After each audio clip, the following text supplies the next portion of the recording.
This week on the pod, I ask AJ a very important question. Who was the first black superhero in movies? This is I Pierce the Toast. I'm Sean. And I'm AJ. Let's make some toast.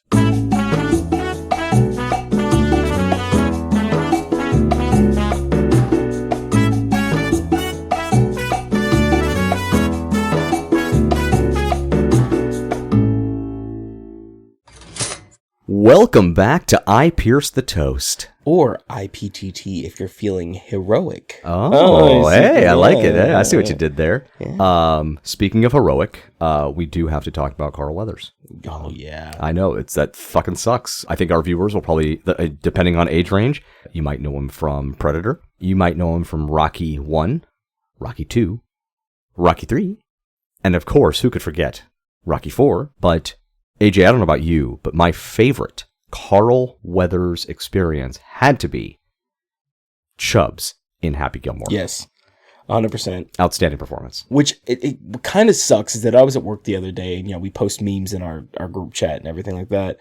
And one of my coworkers had actually posted a Carl Weathers meme, I think it was the day or 2 days before. Oh, that sucks. And then he was like, oh my God, Carl Weathers died. I was like, you just posted about him in the chat. See, that must be your coworkers and my fault, because I was literally telling my wife, trying to describe, the whole Carl Weathers hand thing, in the movie, to try to tell her about, a joke that somebody was making. I was trying to explain it, and I had to kind of go back and, okay, so in the movie... Carl Weathers doesn't have a hand because it got bit off by an alligator, and then Happy gets the alligator and kills it and brings it to Carl. I had to explain all this, which, by the way, nowhere near as funny when you're just explaining it completely out of context. It's scary and tragic. Trying to explain any Adam Sandler movie out of context, is why are you watching this? What kind of horror films are you into? This is fucking insane. AJ, I have a question for you. Yes. What's your question? Who was the first black superhero in film? Carl Winslow. Oh, that's a good guess. From Family Matters, is that where you're going? Yes. That's good. No, Carl Winslow was not. He would be more in the detective genre, though I think his inclusion in superherodom could be argued. Okay. But no, who do you think? Off the top of your head, if you had to guess, who do you think is the first black superhero in film? See, I would have to say Shaquille O'Neal is Steel. Decent answer. That was, 1996, I think? Yeah, something like that. Yeah, somewhere in that era. I don't have it right in front of me, unfortunately, but that sounds about right. Something like that. Blank Man? That's also a good guess. Blank Man, 1994, right? That'd be a decent guess. And that's a question that I set out to answer as I started my research. So last week, we talked about Meteor Man and superheroes in film. I all but expected to be discussing Robert Townsend's 1993 classic this week. Meteor Man's in town! Since Townsend had written, directed, and starred in the film, I wanted to understand his motivation behind the project. But as I started my initial research, in the very first article I came across from Shondaland.com, Kendra James referred to Meteor Man as the first black superhero movie. I was immediately taken aback. Meteor Man was probably one of my favorite movies as a kid. One of yours too. Oh yeah, I love Meteor Man. But there was no way this was the first black superhero movie ever. I just couldn't buy a film from the 90s to be the first to introduce a black crusader. Trying to understand what was the first was difficult. First off, the moniker of superhero is apparently completely subjective. If you ask Darren Bradley of Premium Beat, the first superhero movie ever in general was The Mask of Zorro from 1920. Others might argue there has to be a superhuman ability to earn the label. Either way, I was willing to keep my definition broad. Not so broad as to include the Shafts or John McClane's or Carl Winslows of the world, as those would fall more into the detective genre. But broad enough to allow for a character like Zorro or Batman.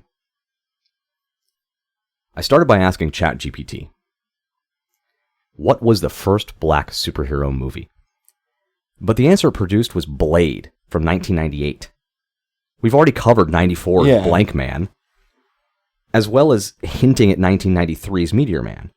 Even Spawn came out in 97, and he's arguably just as much of an anti-hero as Blade. Was it thinking maybe Marvel superhero? And that's what I thought too. I started to kind of get the impression that ChatGPT was only taking into account DC and Marvel when it was crafting its answer. After reading a few articles, lists, and even Quora answers, Meteor Man definitely shone brightly as most film fanatics pick for the first ever black superhero movie. Except for one little-known 1970s blaxploitation film that's often debated for its inclusion in the category. I think I know what you're talking about. Do you? What do you think it is? Oh shit! It was the one that Eddie Murphy, he had played the guy in the movie. Like shit, what was his name? Hold on. Dolomite. Nope. No, it's not him? Nope. What follows is some fact, some rumor, and a lot of dramatization by yours truly. I'll start by saying the story behind this film is practically legend at this point. The details are sparse. Articles referencing the film are so old they've been archived into oblivion. The creators and performers behind the film are mostly either dead or have no public persona. And even the film itself was renamed 3 times before 1980.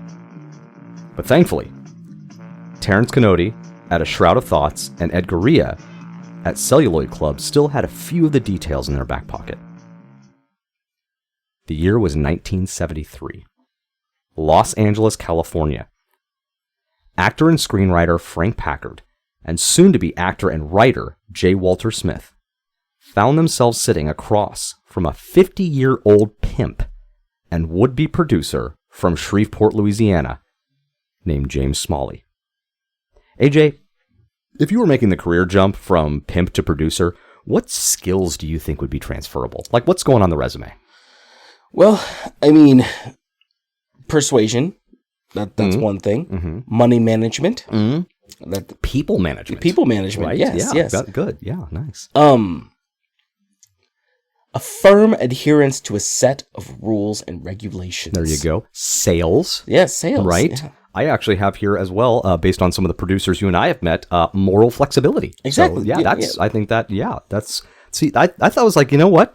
At first, I was a little like, what? But then I was like, no, those careers align. That's a solid transition. Yeah, it's, it's Coke and Pepsi, really. Right? Yeah, exactly. Thank you. Great analogy. Well done. If I didn't already have a Diet Coke open, that would call for a Kraken. Frank Packard already had a couple of credits under his belt, including The Runaway and The Spectre of Edgar Allan Poe. But don't expect to find any comprehensive biographies of James Smalley or J. Walter Smith. From what I can gather, Smalley was the idea man and the financier. Smith would find a way to put Smalley's ideas to paper in a screenplay, and Packard would take on the task of translating vision to film as the director. The project? Bring the first black superhero to the silver screen. Since Smalley alone was initially fronting the cash for the project, the budget was pretty minuscule. That required some creativity in every aspect of the production of the film, which was initially titled, and I shit you not, Super Black. Oh, well, that's interesting. I mean, I just want to know what they were doing in that boardroom, or I'm assuming it wouldn't be a boardroom. It'd probably be a shady motel room. I was about to say, based on the budget, I don't see any boardrooms coming into play. It was a shady motel room underneath the highway, next to a Denny's. Of course, there had to be a Denny's. Or maybe a Waffle House. Who the fuck knows? Like but wait, was there even Denny's or Waffle House in the 70s? I don't even know. Well, some diner then, some shady diner. Shady diner, sure. Shady diner that still sells fucking cigarettes. Like in a little machine by the fucking cash register. But I would think that, they're throwing out fucking shit like, we need a superhero and he's black. I think that was the end of the creative process right there. I think you just nailed it. They were like, oh, I got the idea. Shooting was done in the Los Angeles neighborhoods of Watts, a predominantly black neighborhood in South Central, and Baldwin Hills, which Hadley Mears refers to as the Black Beverly Hills. Because of the tight budget, the crew didn't bother trying to get permits. Instead, they opted to engage in guerrilla filmmaking like so many other blaxploitation films of the time with limited budgets. Now, I wish I could tell you more about how this played into the film, who from the location may have appeared in the film, or even which scenes specifically were filmed in this location, but the principal shooting location for the film was a working brothel. As most good movies are shot in. Right, of course, obviously. Prime location. Yeah. Speaking of that, AJ, what do you think would be the perks of shooting in a brothel? Well, let's see. If your producer owns the brothel. Oh, there you go. All right. Then you don't have to pay a location fee. That's good. Yeah, you know, there's nothing. Yeah, there's nothing you really need to rent. Costumes. That's good. Yeah. You probably have some props as well. I don't know if you want to use those props. I'm just saying that they are available. See, based off that, I was actually thinking one of the downsides of shooting a brothel is you may not want to have a catering table because you can't be guaranteed that's mayo on the sandwich. Like, that's just... I'm just saying, in searching for a wedding venue...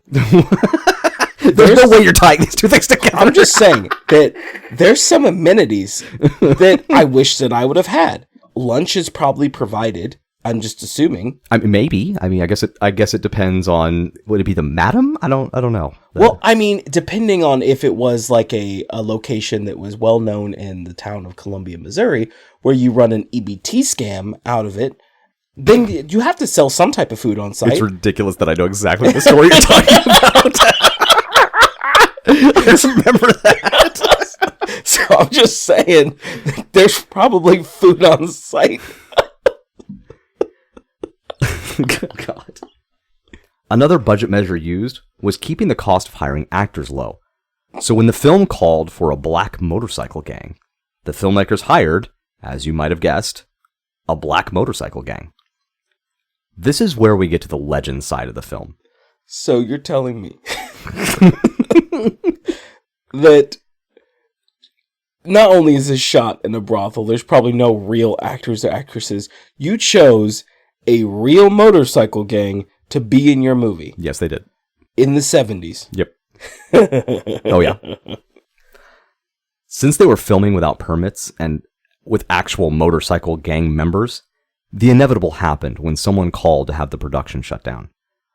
Officers arrived on scene only to have the members of the motorcycle gang surround their cruisers in a massive show of force. To the LAPD officers' credit, they were smart enough not to get out of their vehicles. Unfortunately, having a literal motorcycle gang to keep the fuzz off your back doesn't pay the bills. A third of the way into shooting, Smalley ran out of money. Since he wanted to keep the production moving and he had to settle his unpaid lab bills, Smalley was forced to sell to Bert Steiger at Pacific Film Labs. This is an area where we have big gaps in the timeline. But what we do know is the film was finally completed in 1975. At this point, American International Pictures expressed interest in distributing the film. They even talked about funding a sequel, but ultimately, negotiations fell through, and Super Black would remain unreleased until 1977. In 77, an exploitation film clearinghouse called Mirror Releasing acquired the film and gave it a limited release to southern drive-ins that were part of the Chitlin Circuit, a collection of performance venues that provided commercial and cultural acceptance for black performers and artists. Though Mirror Releasing would eventually change the name again with the VHS release to In Your Face, the film's theatrical release would give it the name we know it by today. A-Bar, the first black Superman. Starring Tobar Mayo as John A-Bar, writer of the film J. Walter Smith as Dr. Kincaid, and Roxy Young as Mrs. Kincaid. After moving into a wealthy white neighborhood, the Kincaid family found themselves the target of pickets, harassment, and even cat murder. Ooh, cat murder. Cat murder, AJ. But after hearing of their plight on the radio, John A-Bar and the Black Front of Unity motorcycle gang rode in to quash the unrest.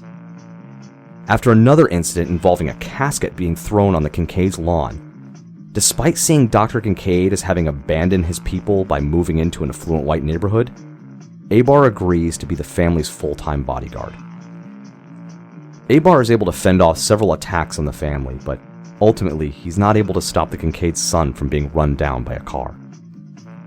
In his grief, Dr. Kincaid expedites his efforts to create a superhuman serum capable of bestowing unimaginable power. Kincaid offers the elixir to Abar, who initially refuses, but after a brush with gunfire that nearly kills him, Abar decides to take the serum. Within hours, John Abar is transformed into the savior of the community, whose psychic abilities are demonstrated through manipulating the police into fighting amongst themselves, giving a prostitute the power to fight back against her abusive pimp, turning the food of a wealthy Uncle Tom into worms and maggots, telekinetically transporting a bomb destined for the Kincaid home back into the passenger seat of the assailant, and unleashing biblical plagues on the tormenting neighbors, including rats, snakes, bees, and hurricanes. The film's resolution is one of the leaders of the tormenting neighbors showing remorse for her actions, as she reveals she's actually black, but passes for white, and Abar walking off into the sunset. As one does after acquiring such superpowers. As one does. The film is rife with plot holes, story dead ends, stiff acting, and even someone claiming to be Gladys Loom, the child actor who played Dr. Kincaid's daughter in the film, agreed with the generally bad reviews on IMDb. Aw, shut up, you Watusi Wobbler. Who cares? So why is there debate on whether this would count as the first black superhero movie? It's a really good question. And there's actually a lot of reasons why Abar might be discounted.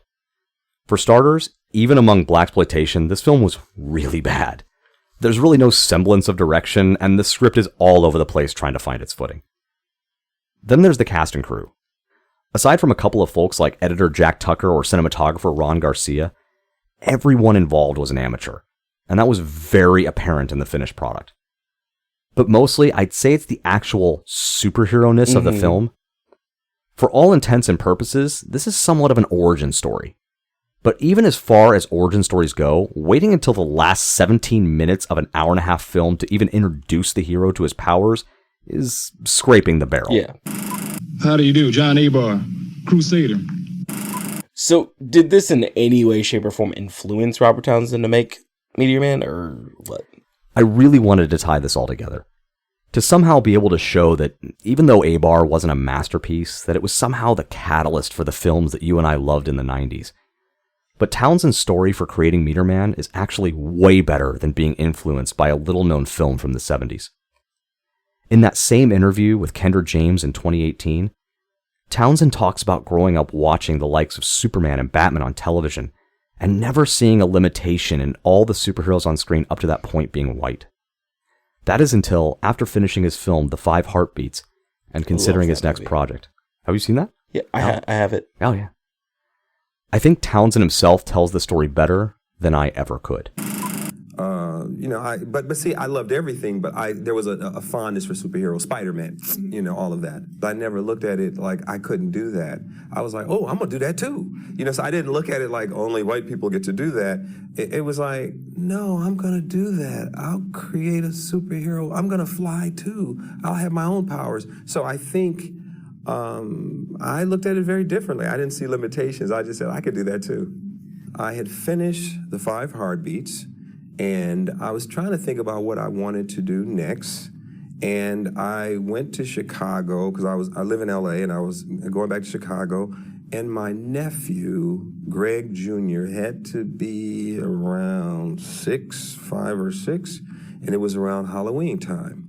And I was asking him, the uncle, what are you going to be for Halloween? Spider-Man, Batman, Superman? And he says, well, I can't be them because they're white.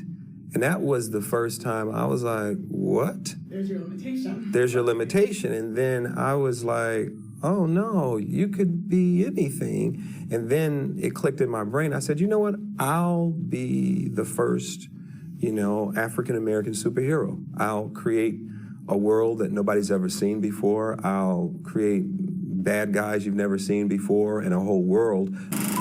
At the very least, I think I can tie the films together in another way. And that's in their characters' shared experience. Mm-hmm. Superheroes like Superman, Batman, Iron Man, they all had this unspoken luxury. The ability to focus on really big problems.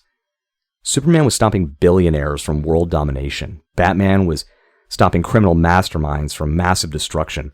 Iron Man was literally meddling in international conflicts.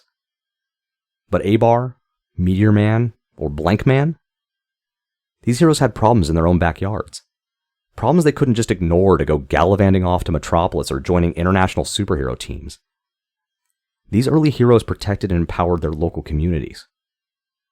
They reminded us there might be big problems to solve, but we can do a lot of good right in our own little corners of the world. And in their own way, that makes the filmmakers who brought these characters to life heroes in their own right. You can watch Abar, the first Black Superman, for free right now on YouTube. Mm-hmm. But based on some references and articles I read, I don't think it's the completely finished product, and there might be copies out there with more scenes that I haven't seen. But the really good news, AJ, you can watch Meteor Man right now for free on Sling TV. Oh, shit. Yeah. We were just talking about right? that. Because yeah. we could, like, you got to buy a super expensive copy, DVD. So one thing that I will say, and I don't understand why they didn't do this, is that they made movies with, you know, Superman, Batman, all these different things. They incorporated a plethora of different white superheroes. They had black superheroes in the comics and just never made them. I know. Luke Cage, Yeah. Black Panther, Blade, you know, that they made the movie later on down the line, but there are so many other black superheroes. When it comes to Captain America, they finally started touching on that in this new, the new season of, I think it's Captain, like the Falcon and Captain, Right, the Captain and Winter Soldier, where they talked about the first black Captain America. But where was the representation? It always seemed to me that any time that a black person in any shape or form had superpowers on TV, it was like blaxploitation, or it was supposed to be funny. We didn't have serious roles. And don't get me wrong, Meteor Man is a comedy movie. It's funny, but it also has very serious undertones. And I thought about that too, and I debated on whether including kind of a wrap-up of that, but that kind of seemed to be a pattern I noticed, was we started with the blaxploitation film, and then, you know, we had the comedies of the 90s, your Blank Man and Meteor Man, which obviously had a lot of comedic elements to it. And then in the 90s, the late 90s, we started to get the things like Spawn and Blade, the things with way more serious undertones. And I didn't know if it was because there was something about the main characters being black, or if that was just the way cinema had moved. You know, in the 70s, the medium that was predominant was exploitation films, whether it was, you know, blaxploitation films or other matters of exploitation. And then in the 90s, we had a lot of those kind of goofy comedies. I mean, even like Ace Ventura from the early 90s. You know, that was just kind of a big thing at that era. And then as we moved into the late 90s, things got a little grittier, a little more dark. And, you know, again, we see that reflected in our black superhero films as well. So I didn't have a good answer. And I guess maybe that's why I didn't go down too bad of that path. But what do you think? This is where I don't want to get too far into this debate or this conversation. It's really not a debate, it's just a conversation, because there's probably a lot of undertones there that I just haven't researched yet, but I wonder if it has to do with socio-economical things. Who was seeing movies in the 90s? Who were seeing specific types of movies? Were mostly white people seeing Batman and Superman and everything like that? Were they really thinking it was going to be profitable to market to a black audience? I don't know. I'd really like to see the research on that and see why we never had it. Did they really think that if they made a black superhero, it wasn't going to make money? Because, I mean, early 90s, late 80s, well, pretty much all throughout the 80s, 70s, 60s, 50s, all through that, it would not have been marketable for a black superhero to be on screen. But if they just would have gave it a try and not done something like, you know, Abar, something where they actually put the production value into it, or even seeing how good Shaft did, or a lot of these other movies that really were black owned, how well they did with their audience, would they have seen, we can make a black superhero?